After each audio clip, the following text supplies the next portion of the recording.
Hey, you're back with Live from the Heartland. We're broadcasting from the Heartland Cafe today at the corner of Glenwood and Lunt. And our next guest is someone who has been on this corner many times in his life. Yes. And even sometimes standing. And we're talking about a guy who teaches music at Hog-Eye, who performs around the world, and who has a new book out called The Ernie Bedlam Stories, the one, the only, Craig Champlin. Good morning to you, Craig. Good morning, guys. Nice to be here. Good morning, Craig. How long? You've been here forever. How long have you been in Rogers Park? Probably 78, 77. Oh, okay. That makes you a veteran. Oh, so we were I think open that when you counts. showed up. Yeah, we were already here. Oh, yeah. You All right. sure were. Yeah, what was your first impression of the Heartland? Because you used to be a wild guy. Let's hear it. Hippie joint. Well, to tell the truth, I grew up in Homewood and went to Homewood Flossmoor, and this is the first time I lived in the city. And I was a suburban boy, and so I used to walk carefully by the alleys. I wanted to know who was around me at all times. It took me a while to How not long of give a while? damn. How long of a while did it take you? About 2 days. I got over it. I was going to say that couldn't have lasted that long. No, I mean, grew up. you became one of the people that I look They out for in avoided, the alley. yeah. Well, for a long time, sorry, you I were keep running doing the that. open mic when it was at the No Exit Cafe. That's right. Yes. And tell us a little bit about that. The No Exit Cafe has been around since the late 50s, started in Evanston, had a number of owners. It's now mostly a theater these days for Theo Ubuke. But you were there when it was kind of a wild hippie hangout. Yeah, Brian and Sue Cozen. Right. They asked me to do the open stage, and it got real popular. It was very popular. About 16, 17-year-old, 25 kids wanted to play. And the great thing I learned about that, and kind of sad, but you'd realize after hosting the open stage so long that these people that wanted to play, they were spending their entire week on their 3 songs and cared very deeply about it. And so you learned to present them as well and be as kind as you could possibly be, because in my mind, anyone that gets up and tries to play is all right in my book. That's half the battle. That's wonderful. And didn't you take that event to the Red Line Tap, which was then Roy's? Yeah, I did Roy's and the Red Line Tap. You graciously kept me on.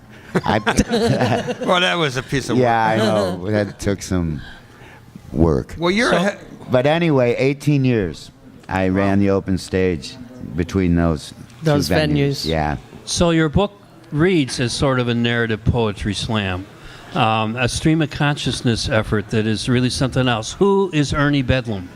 Well, that's hard to say, but I think I've been writing these for about It's not 40. the author? No, I'm not going to go there. I've been writing these for 40 years, and I was about 22, and I figured out maybe the trick to life would be to try to get paid to be crazy. I thought that would be a good way for me Something to pull off. Well, yeah. you're crazy, but have you been paid? Well, I'm getting paid. I'm getting paid recently, which doesn't hurt my feelings. That's wonderful. Well, you've been at, we want to talk about the book more, but you Wait, also been... Let him finish what he was saying about Ernie. Well, and Ernie probably does all the things I won't admit to, personally. Interesting. So a little bit of my alter ego, but more so I'm just the vessel, and it's really meant to be an everyman stories. Well, let's give our listeners a little excerpt. I know you're prepared to read a little something here.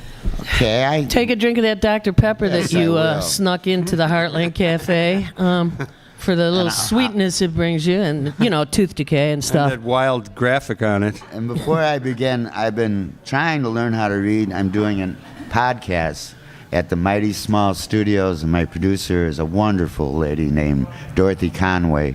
So I've been learning a lot about reading. Cool. It's a whole different, Yeah, it's a skill in itself. oh my goodness, now I know why So kids give go it a to whirl. school. Okay. Give it a whirl. Show us what you've learned. Haha. This one was written in Rogers Park. It's called The Loonies. Ernie didn't want to go out and play anymore. He'd finally had it. He'd always get into trouble. It wouldn't matter what precautions he took. The loonies would find him. Disguises didn't even help. One day, Ernie dressed up as Napoleon and went out for a walk. At the very first stop sign he came to, a couple of weirdos asked him to be their leader. Seems they wanted to take over the world. Ernie simply said no thanks and gave each of them a cool. That's all they wanted anyway. Ernie was just too sensitive for his own good. Ernie walked toward the beach. 2 beat cops stopped him thinking he had a gun in his coat or something. They opened his coat and found him clutching a picture of a woman to his chest.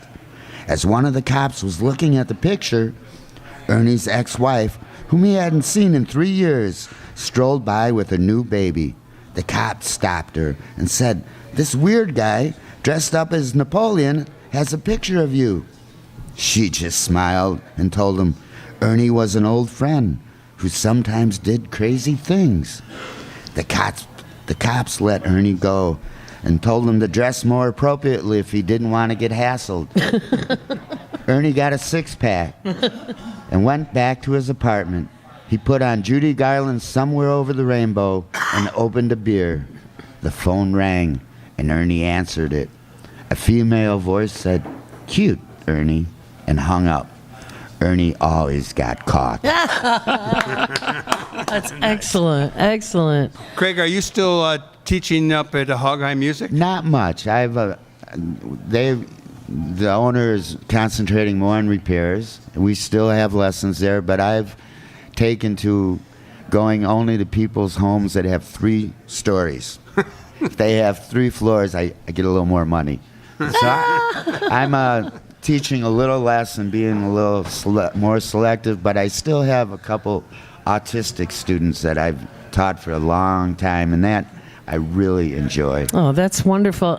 And I will keep them all. Craig Champlin, I remember working with you at Redline Tap. I treasure the fact that we share the wild era of Rogers Park together, and I can't let you go without acknowledging another person that you introduced us to, and that is your incredible late wife, Indeed, Louise. she was. Special lady. She was a midwife, a leader in women's health, and just a great and a singer herself. We had the both of you on stage here in the Heartland a number of times. Just such a I said natural Louise. singer. Yeah, Louise. She was such a natural singer. Yeah. I miss that. And my favorite story about her is a long time ago in New Mexico, she was asked to be a buckaroo by Buck Owens. And Wow. she That's had cool. gone to college for about 15 years and thought, oh, maybe I should graduate. And anyway, he sent her a plane ticket to Bakersfield, which is Nashville West. And he said, we want you to be a buckaroo, Louise, but you need to get bigger hair. Which she never did. No. My fondest memory of Louise is when she was at the birth of my daughter, Casey Blue James. What a special, I mean, I never heard any of these things at Yeah. home. But she just did marvelous work and is so missed by the community. Yep. But Well, thank you. congratulations on your book. Thank How you. do people get your book? Okay. Go on Facebook, go to theerniebedlamstories.com, and you can PayPal. And we're just getting more organized. I'm doing a reading in June 24th out in Homewood, where I went to school. Mm-hmm. And I'm going to do a reading. I'm going to do a reading at the Celtic Knot. And Tom, the new owner, said it's okay. So I'm just getting organized. So just through me, I'd private message you my address. I'd be glad to get your check in the mail. But we're working on it slowly, Well, I trying think to become a grown-up. Well, you're doing a darn good job, Craig. Who'd have thunk it? And I do love the design of Oh, your book cover. That was The Rob shoes. Johnson, All right. who is a Heartland and No Exit fellow Roger Parker. He did the artwork, and Dan Lillian did the graphics, who is also... So we're keeping it in the family of people we love. Bless your heart. Craig Champlin, everybody, go out and get it. The Ernie Bedlam Stories. Go in and get it on the Facebook page. Ernie Bedlam Stories. Power to you, my man. Thank you, guys. Shine you so on. much. Shine on. You're listening to Live from the Heartland on WLUW 88.7 FM. Please check us out on livefromtheheartland.com or on Facebook. We're going to listen to a little blues now from T-Bone Walker. Take it away, Nolan.